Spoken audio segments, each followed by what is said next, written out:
उसमें से 16-17 तो मोदी नाम के लोग हैं जो पैसा देके भागे, और भागे नहीं, भगाए गए। नीरव मोदी के ने जो वहां कोर्ट में बयान दिया है, तो इंग्लैंड में नीरव मोदी ने बयान दिया है कि इतने में तो मेरी तो 32% भागीदारी थी, बाकी तो जो 68% सारे बीजेपी वालों ने खाया है पैसा। वो ये सारा पैसा लेके नहीं आया, उस चीज को डिफाइन कर दिया वहां कोर्ट में बयान दिया उसने, जो ब्रिटेन में कोर्ट में बयान दिया है कि जो जितना पैसा ये मुझे बता रहे हैं, मेरे पल्ले तो 32% पड़ा है, 68% तो ये बीजेपी वालों ने खाया है। तो भागे नहीं, भगाए गए इसको देश। ये देखिए, तो ये राहुल गांधी जी के साथ क्या अन्याय हुआ है? कैसा? उन्होंने 2 शब्द कहे थे कि चोरों के नाम सबके मोदी क्यों हैं। जी जी, ये वर्डिंग थी। जी जी। और उस एक लफ्ज पर उनको लोकसभा की सदस्यता निरस्त कर दी और उनपे कह दिया कि 6 महीने के लिए, तो 6 साल के लिए। तो क्या ये उनके साथ अन्याय हुआ? अन्याय अभी तो न्याय पूरा नहीं हुआ। जब न्याय पूरा नहीं हुआ, प्रक्रिया पूरी नहीं हुई, अगर आपको लोअर कोर्ट ने सजा दे दी, आपको टाइम होता है 30 दिन का, 90 दिन का, जो भी टाइम होता है अपील का, आपने अपील क्यों नहीं की? सेशन में अपील करते, हाई कोर्ट में अपील करते राहुल गांधी जी, और फिर सुप्रीम कोर्ट था आपके लिए। इसी में ये 24 तो निकल जाता, 24 तक आ जाता कि नहीं आ जाता है? और जो जैसा के बाद में हुआ है कि वो सारा फैसला गलत था, ये सिद्ध होगा सारा है, तो न्याय मिलता। क्योंकि ये भी उस खेल का हिस्सा है।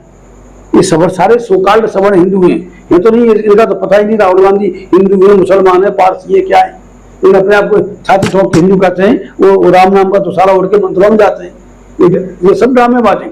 ये सारे सवर्ण हिंदू ये कहें कि भैया कुछ दिन तुम खा लो, कुछ दिन हम खा लें, इस तरह चल रहा है। और जो बेवकूफ बन रहा है, जो 80% आबादी है, 90% आबादी है SC ST OBC और माइनॉरिटी की, वो इसमें निशाने पर है, वो तबाह हो रही है। और 24 के बाद में इस तबाही का आलम क्या होगा, आप और हम सोच सकते हैं, बाकी आम जनता। मैं एक चीज और कहूँगा यहाँ पे अपने दर्शकों के और सबके बीच में, क्योंकि हिंदू राष्ट्र बनाने की बात कही गई है, और हिंदू राष्ट्र बनाने की जब बात आती है तो कुछ एग्जाम्पल हम लोग आपस में शेयर करते हैं कि पाकिस्तान एक मुस्लिम राष्ट्र है, बना रखा, इस्लामिक कंट्री है, इस्लामिक कंट्री बना रखा है। पाकिस्तान की बात करें और इधर हम श्रीलंका की बात करें, वो भी हिंदू राष्ट्र और ये मुस्लिम राष्ट्र। वहां हर जाति धर्म, मुसलमान आपस में लड़ रहा है, उधर हिंदू भी आपस में लड़ रहा है। जब हिंदुस्तान भारत जब हिंदू राष्ट्र होगा, उसका नुकसान क्या है? नुकसान हिंदू ये देश है मनुस्मृति के आधार पर चलेगा। जो हिंदू पर्सनल लॉ है, तो दैट इज मनुस्मृति। मनुस्मृति का राज कायम होगा। और मनुस्मृति को आप पढ़िए कि इसमें ब्राह्मण क्षत्रिय वैश्यों के अलावा किसी को जीने का अधिकार नहीं होगा। कुत्ते बिल्ली से बदतर जिंदगी जीनी पड़ेगी, समझिए ना। यहाँ मनुस्मृति का राज कायम हो जाएगा। जो अंग्रेज और बाबा साहब डॉक्टर अम्बेडकर की मेहरबानी से जो मनुस्मृति युग का खात्मा हुआ है, वो दोबारा से आ जाएगा, जिसमें मतलब SC ST OBC और मुस्लिम बौद्ध सिख ईसाइयों को कोई किसी तरह के कोई अधिकार नहीं होंगे। समझ रहे नहीं समझ रहे? तो ये हिंदू राष्ट्र की जो इनकी जो परिकल्पना है, और हिंदू है कितना, ये कहते हैं 90 करोड़ हिंदू है, कोई कहता है 80 करोड़ हिंदू है। ये हमें बताएं कि हम क्या हैं, इस देश का दलित आदिवासी और पिछड़ा क्या है, SC ST OBC क्या है। अगर हम हिंदू हैं तो आज तक हमें इस देश में मौलिक मानवीय अधिकार हमें क्यों नहीं दिए गए? अगर हम और इस देश के धनदर्ती शासन प्रशासन शिक्षा उद्योग व्यापार न्यायपालिका में हमें बराबर की भागीदारी क्यों नहीं मिली, अगर हम हिंदू हैं तो? और अगर हम हिंदू हैं, अपने आप को असली हिंदू कहने वाले ब्राह्मण क्षत्रिय वैश्यों ने हम SC ST OBC के साथ रोटी बेटी के संबंध क्यों नहीं किए? इसका मतलब बाबा साहब ने लिखा है, इसका मतलब हम हिंदू नहीं, हमारे लोग हिंदू नहीं, हिंदू मानसिकता के गुलाम है जो हजारों साल से हमारे ऊपर थोपी हुई है। अन्यथा बाबा साहब डॉक्टर अम्बेडकर यह कहने के लिए मजबूर नहीं होते कि मैं हिंदू पैदा हुआ था लेकिन हिंदू रह के मरूंगा नहीं। और उसके 21 साल काम करने के बाद में 14 अक्टूबर 1956 को वो उन्होंने बौद्ध धर्म में गए। लेकिन उससे पहले इस्लाम डॉक्टर अम्बेडकर की पहली पसंद थी। उन्होंने कहा कि इस देश के दलितों को, इस देश के अछूतों को मतलब इस्लाम वो सब कुछ दे सकता है जो उन्हें चाहिए। बाकायदा स्टेटमेंट है डॉक्टर अम्बेडकर का, किताब में लिखा हुआ उनको। एक बार जो जिस समय बाबा साहब ने घोषणा की कि मैं हिंदू रह के नहीं मरूंगा, हिंदू पैदा हुआ मेरे बस की बात नहीं थी, हिंदू रह के मरूंगा नहीं, तो उस समय ये सारा ये जो ब्राह्मणी तंत्र था वो वो घबरा गया कि अगर ये हमारे नीचे से निकल गए तो हम किसी के ऊपर राज करेंगे, किसी के ऊपर जुल्म करेंगे। तो उस समय के शंकराचार्य ने अपने सेक्रेटरी BS मुंजे को डॉक्टर अम्बेडकर के पास भेजा। तो डॉक्टर अम्बेडकर को उन्होंने लिखित बयान दिया, बाबा साहब अम्बेडकर ने डॉक्टर मुंजे को लिखित बयान दिया, वो एक किताब में मेरे पास है, जिसको मैं हिंदी और अंग्रेजी उर्दू में करके। तो बाबा साहब ने की पहली पसंद इस्लाम थी। क्यों थी?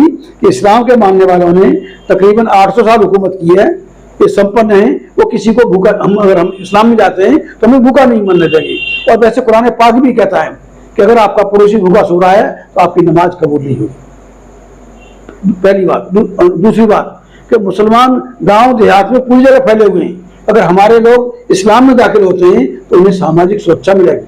अगर जब कन्वर्ट होने के बाद में अगर कोई हमारे ऊपर जुल्म करेगा तो पूरी दुनिया का मुसलमान तमाशबीन नहीं बना रहेगा, हमारी हिफाजत के लिए आएगा। और तीसरी बात उन्होंने कही थी कि अगर हम यहाँ का दलित और यहाँ का मुसलमान मिल जाते हैं तो हम मेजॉरिटी होंगे और जमहूरियत के चलते इस देश के हम हुक्मरान होंगे, और हुक्मरान को जो अधिकार होते हैं, जो मुसलमानों को अधिकार मिलेंगे वो हमें भी अधिकार मिलेंगे, मुसलमान होने के बाद में अधिकार मिल जाएंगे। चौथी बात मैं कहता हूँ कि इस देश में नफरत और जाति के आधार पर नफरत है और जाति के आधार पर जुल्म है। और अगर हमारे लोग इस्लाम में चले जाते हैं तो जाति खत्म हो जाती है। भाई तेज मोहम्मद बनते ही कोई ये नहीं पूछेगा कि आगे क्या लिखते हो, पीछे क्या लिखते हो, या कौन जात हो। तो इस तरह से जो समस्या है, जाति एक बहुत बड़ी समस्या है। और जाति हमारी बीमारी नहीं है, हम बीमार नहीं है, जाति इन सवर्ण हिंदुओं के दिमाग की बीमारी है जिससे पूरा देश परेशान है। तो स्वर्ण हिंदू तो आपका रिश्तेदार रहा है, बाबा साहब को उन्होंने बेटी का व्यवहार किया है, तो आप उन्हीं को एक दूसरी तरीके कैसे करेंगे? देखिए, वो एक अलग बात थी, वो ऐसा था, लोग उसको गलत इंटरप्रेट करते हैं कि डॉक्टर अम्बेडकर ने ब्राह्मणी से शादी की। ये बाबा साहब की पत्नी 1935 में खत्म हो गई थी। उसके बाद अकेले थे, कैसे थे, बीमार रहते थे। तो जो जितने बुद्धिजीवी लोग होते हैं जो दिन रात मेहनत करते हैं और सोचते हैं कौम के लिए, समाज के लिए, देश के लिए, तो वो उनका शरीर तो फिर उस तरह से नहीं काम करता।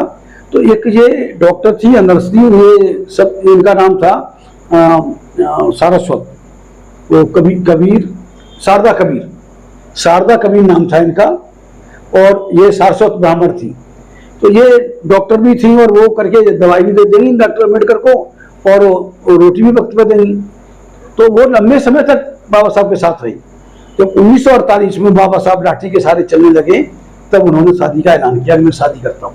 शादी क्यों उन्होंने ऐलान करना पड़ा कि लंबे समय से शारदा कबीर बाबा साहब के साथ रही थी। लोग तरह तरह की बातें करते, वो तो भाई बहन पर भी उंगली उठा देते इस देश में, नाथवानी लोग, तो उंगली न उठाएं, इसलिए उन्होंने कहा जब आदमी लाठी लेके चलने लगता है तो उसमें शादी के माने नहीं होते। सिर्फ उस बात को कवर करने के लिए कि लोग कुछ गलत बातें न फैलाएं, इसलिए उन्होंने उसको शादी का नाम दिया, और उन्हीं के हाथों में मारे गए। 5 दिसंबर 1956 को बाबा साहब ने बुद्धाय धम्मा का प्रीफेस लिखा। और प्रीफेस क्या होता है? किताब पर निचोड़ होता है, लिखा, टाइप करने के लिए, फिर करेक्शन करने के लिए, दोबारा टाइप करने के लिए गया। रात के 1:30 बजे उनके जो टाइपिस्ट होते थे, सेक्रेटरी होते थे, नानक चंद्र तुल के पास से उठ के गए और उसके बाद सही हालत में छोड़ के गए। सुबह 5 बजे उनके पास फोन चला जाता है कि बाबा साहब नहीं रहे। पत्नी थी बाबा साहब की, उनके भाई वगैरह आए तो बहुत बड़ा झगड़ा हुआ, तमाम सामान चिट्टा उठा के ले गए, झगड़ा हुआ है उससे एक दिन पहले, ये सारा हुआ है। तो बाबा साहब की वो संदिग्ध हुई, लेकिन नेहरू ने बाबा साहब की डेड बॉडी को आनंद फानंद जहाज से बम्बई भिजवा दिया गया, अंतिम संस्कार करवा दिया, कोई पोस्टमार्टम नहीं, कोई कुछ नहीं। तो वो जो उनकी जो डेथ हुई थी वो संदिग्ध डेथ थी। बाबा साहब ने कोई ब्राह्मणी से शादी में, इसको शादी नहीं मानता, लेकिन एक लोकलाज से बचने के लिए एक उस बात का कोई लंबे समय तक नहीं थी। और अगर कोई शादी ऐसी बात होती, उनको भी बच्चे हो सकते थे, 100 बात हो सकती थी, पहली पत्नी से बच्चे थे वो भी होता था। ये सारी बात नहीं है, वो ये नहीं है। ये तो देखिए, ब्राह्मण की एक बात बताता हूँ, ब्राह्मण क्षत्रिय वैश्य यहाँ का सवर्ण है। तो बाबा साहब ने किसको टारगेट बनाया? सवर्ण हिंदू को। उन्होंने कहा ना कि अछूतों के आंदोलन का मतलब सवर्ण हिंदुओं के खिलाफ खिलाफ होना चाहिए। और उन्होंने ये भी लिखा है कि इस देश में सारी फसाद की जड़ दलितों के ऊपर जो जुल्म हो गए हैं सवर्ण हिंदुओं ने किए और करवाए। आज भी ये ब्राह्मण आगे नहीं फ्रंट पर नहीं आता, लेकिन सारी खुराफात वही रास्ता है। और जिनकी आबादी बात कितनी है? 2.5%। अगर हम शादी की बात करें तो मुसलमानों में और कई दलित ऐसे नेता हैं जिनके घरों में आज भी स्वर्ण जाति की महिलाएं हैं जिन्होंने शादी की, लेकिन जब राजनीतिक हमारे होते दलितों में इनको छूना पसंद नहीं करते थे, उनको ये अपनी बहन बेटियां देते। यहाँ करीब 90% तकरीबन 90% दलित अधिकारियों के घर में ब्राह्मणी बैठे हुए बात है, ये आंकड़ा भी आपने तो यस यस यस सोचा समझा है कि ऐसे ही सोचा समझा नहीं है, बिल्कुल क्लियर और ज्यादा होंगी, मैं तो कम बता रहा हूँ, 90% कम बता रहा हूँ। दलित अधिकारियों के वाइफ जो IAS IPS हैं उसमें 90% से ज्यादा उनके घर में, और ऐसी महिलाओं को मैं विस्कन्याएं बोलता हूँ। ये विस्कन्याएं हैं, चाहे मुसलमान के घर में जाएंगी या दलित के घर में जाएंगी।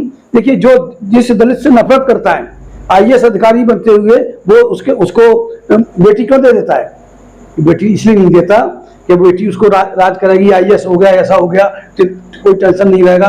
वो इसलिए रहेगा कि जो नंबर एक का ब्रेन है, फर्स्ट क्लास ब्रेन है, कहीं अम्बेडकर की तरफ बढ़ गया तो उनके लिए परेशानी का सबब बनेगा, इसलिए वो कंट्रोल करके रखती है। जो विस्कन्या मैंने कहा है ना, कि ब्राह्मणी अगर दलित के घर में बैठी हुई तो उसको दिमाग को कंट्रोल करेगी और वो इसको घुमा के वहीं ले जाएगी, उसको चैन से जीने नहीं देगी। आपने एक नई जंग शुरू कर दी है साहब जी, विस्कन्या कहकर, उधर लव जिहाद का मामला फंस रहा है, इधर भी विस्कन्या फंस रहा है। लव जिहाद नहीं है, लव जिहाद तो इन्होंने ही किया है। तो कहते हैं ना कि ये इस्लाम तलवार के बल पर फैला। इस्लाम तलवार के बल पर नहीं, राजपूतानियों की सलवार के बल पर फैला। चाहे राजा भारमल थे, तो जोधाबाई कौन थी? जोधाबाई से लव जिहाद शुरू हुआ है। और किन्होंने कराया? इन्होंने खुशी खुशी कराया, जागीरें हासिल करने के लिए, जमींदारियां हासिल करने के लिए। ये राजपूतों ने ही तो अपनी बहन बेटियां दी मुगलों को, किसको नहीं दी? एक ही तो आती है जोधापुर, उसके बाद में कहां? उसके बाद लाइन लगी हुई है, मैं आपको लिस्ट दे दूंगा भाई, मैं आपको लिस्ट दे दूंगा, हजारों हैं। वहां से शुरुआत हुई है, लव जिहाद की शुरुआत जोधाबाई से हुई है। जो राजा भारमल की बेटी थी वो वहां से हुई है। राजा भारमल ने अपनी बेटी दी, पहले पटरानी बनी वो।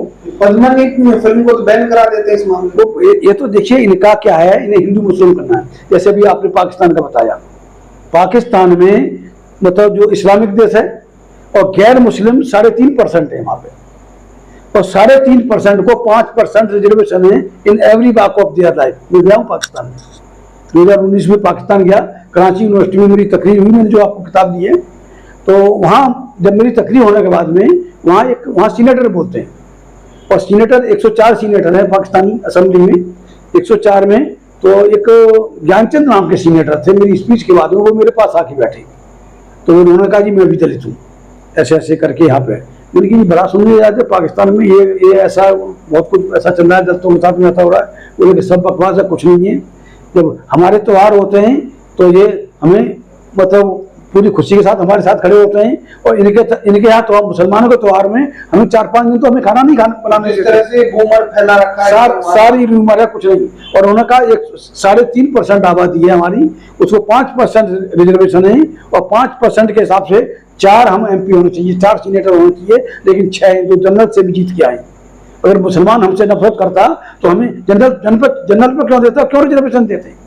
या तो हम मुसलमान बनते, या हम मार दिए गए होते, या देश छोड़ के भाग गए होते, या कोई दूसरा नहीं बचता। ये सब बकवास है। ये सारा इंडिया का जो है, जो ब्राह्मणी सरकार है, वो इस तरह से अफवाह फैला रही है। और मैंने खुला इंटरव्यू दिया यहाँ आके, पाकिस्तान से लौटने के बाद में खुले इंटरव्यू दिए, उनको मैं फैक्ट के आधार पर बोलता हूँ, लिखे हुए के हवा में बात नहीं करता हूँ। आप हमसे जुड़े, बहुत बहुत शुक्रिया। इतनी सारी बातें आपसे हुई, और आगे हम भी जिस तरह से कोई मौका आता रहेगा तो हम लोगों तेज सिंह से आपके रूबरू कराते रहेंगे। और बहुत बहुत शुक्रिया, धन्यवाद। Thank you.